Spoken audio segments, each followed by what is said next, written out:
Yana, hindi ka ba natatakot na baka bigla ka na lang iwan ni Miko? Kinunutan ko naman siya ng noo.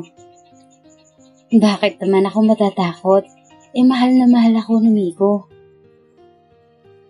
Natatawang saad ko. Napairap naman siya. Mahal ka ba talaga niya? O mahal ka lang na kasi ikaw yung nandyan? Seryosong tanong na siyang ikinatigil ko. Bigla kasing pumasok sa isip ko si Cheska, ang ideal girl ng boyfriend ko. Sa pagkakaalam ko, matagal siyang niligawan ni Miko, pero hindi naging sila. Hoy, ayos ka lang ba? Agad naman akong natauhan nang alugin ako ni Mitch. Ha? Oo, ayos lang ako. Bigla ko lang kasing naalala na may kailangan pa kasi akong tapusin. Pagpapalusot ko, habang pinipilit ang sariling ngumiti bago binitbit ang mga gamit ko.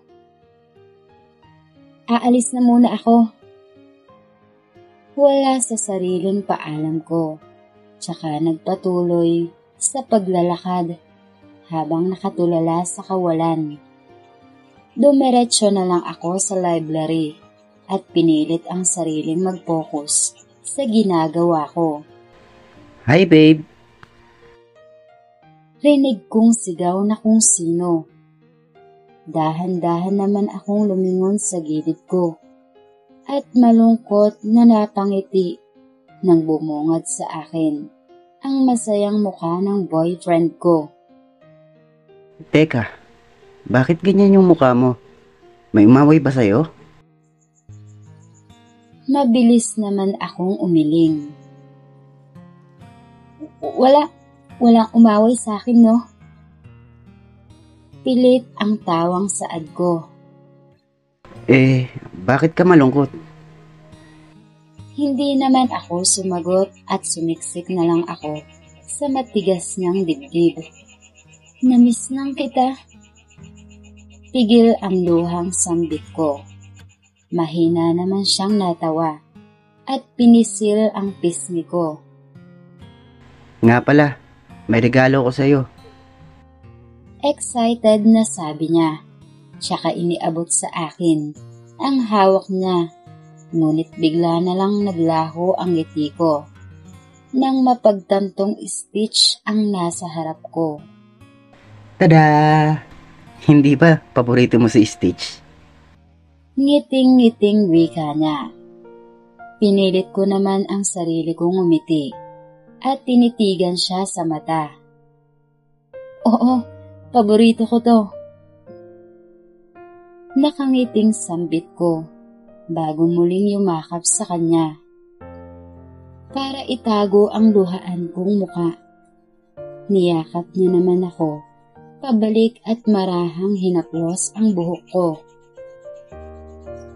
Lumipas ang mga araw, bigla na lang nag-iba si Miko.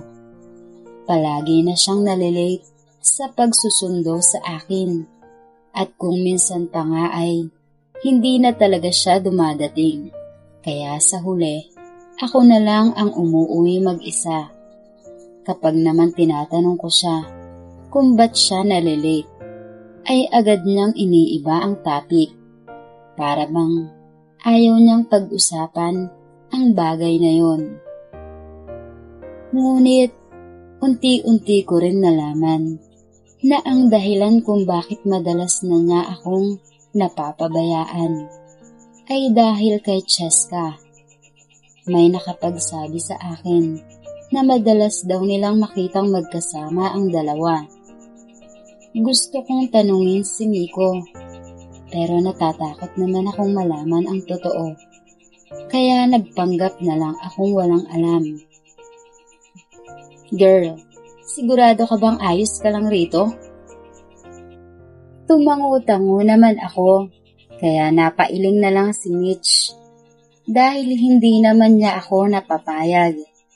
Nang umalis na ang kotse nila, ay naupo ako sa sahig habang hinihintay si Miko na dumating. Nilibang ko na lang ang sarili ko hanggang sa lumipas ang ilang oras ay wala pa rin siya. Kinapa ko ang cellphone ko sa bulsa. Tsaka i-denial ang number niya. I was about to say something when I heard someone's voice. Si Jessica. Pinatay ko na lang kaagad ang tawag. Tsaka dumampot ng bato at inihagis kung saan. Nasa ganun akong sitwasyon nang may huminto sa gilid ko. Nang mag-angat ako ng tingin, ay bigla na lang kumirot ang puso ko. Nag-iwas na lang ako ng tingin at nagpanggap na hindi ko siya nakita. Sorry babe, may emergency lang na nangyari sa bahay. Kaya ngayon lang ako nakarating. Anya. Napabuntong hininga naman ako bago marahang tumayo tsaka tumalikod at naglakad palayo. Teka, saan ka pupunta? Galit ka ba?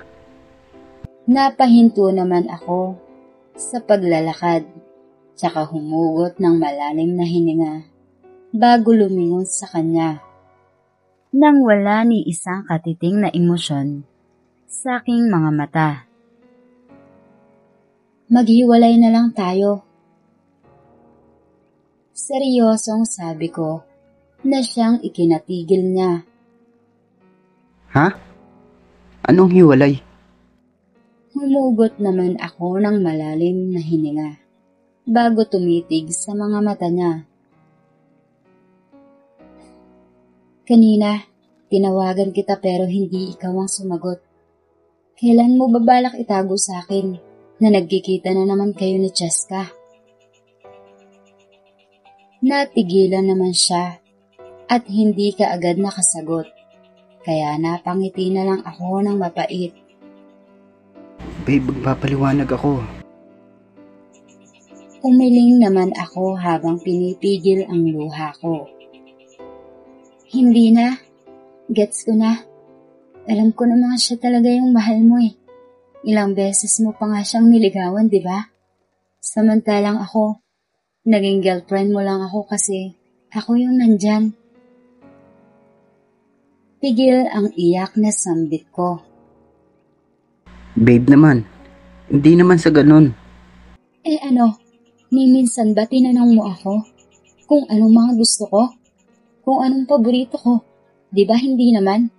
Alam mo ba sa tuwing binibigyan mo ako ng mga regalo, imbis na matuwa, nasasaktan ako. Kasi alam kong hindi ako yung iniisip mo habang binibili mo ang mga yun. Hindi napigilang sigaw ko. Sa loob ng 1 taon na pagsasama namin, ay ngayon ko lang siya sinumbatan. Marahil na puno na talaga ako. Yana. Si Doraemon ang paborito ko, hindi si Stitch. Mas gusto kong matamis, hindi maanghang. Allergy ako sa strawberry at mas lalong hindi ako si Jessica. Babe, pagod na akong umunawa. Ayoko na, Miko. Tama na. Nakayukong wika ko habang kagat-kagat ang labi ko. Yana, wag naman ganito. I love you, okay? Please, don't do this. Umiling naman ako habang walang tigil sa pagbaksak ang luha ko. Sorry, pero hindi ko na kaya eh. Akala ko kasi kapag naging tayo, makakalimutan mo na siya eh. Pero akala ko lang pala. Alam mo ba kung gaano kasakit na ako yung kasama mo? Pero alam kong hindi ako yung nasa isip mo. Alam mo bang ang sakit-sakit sa dibdib? Sa tuwing binabaliwala mo ako. Alam mo ba, ha? Hindi naman siya nakasagot. Kaya napailing na lang ako at marahang pinahid ang luha. Pero huwag kang mag-alala. Hindi kita sinisisi. I just hate myself. Kasi Nahulog ako sa isang taong hindi pa tapos magmahal ng iba. Lumuluhang saad ko. Napabuntong hininga naman siya. Do you really want this? Gusto mo ba talaga may paghiwalay? Mapait naman akong napangiti. Ayokong bitawan ka, pero alam kong masasaya ka sa piling niya. Pero ikaw ang mahal ko. No, hindi mo ako mahal. Naawa ka lang. Huwag mo nang gawing komplikado ang lahat. Nico, just be with her. I hope mahalin ka niya katulad ng pagmamahal ko sa'yo at alagaan ka niya kagaya ng pag-aalaga ko sa'yo. Aalis na ako. Pilit ang ngiting saad ko bago tumalikod at binilisan ang paghahakbang palayo sa taong minsan naging parte ng buhay ko. Habang walang tigil sa pagbuhos ang luha ko. I did not want to let him go, but how could I fight if I am seeing him happy to be with girl he really loves? Even how hard I tried, I will never be the girl he wants. At ang tanging magagawa ko na lang ay ang magpaubaya. Makita lang siyang masaya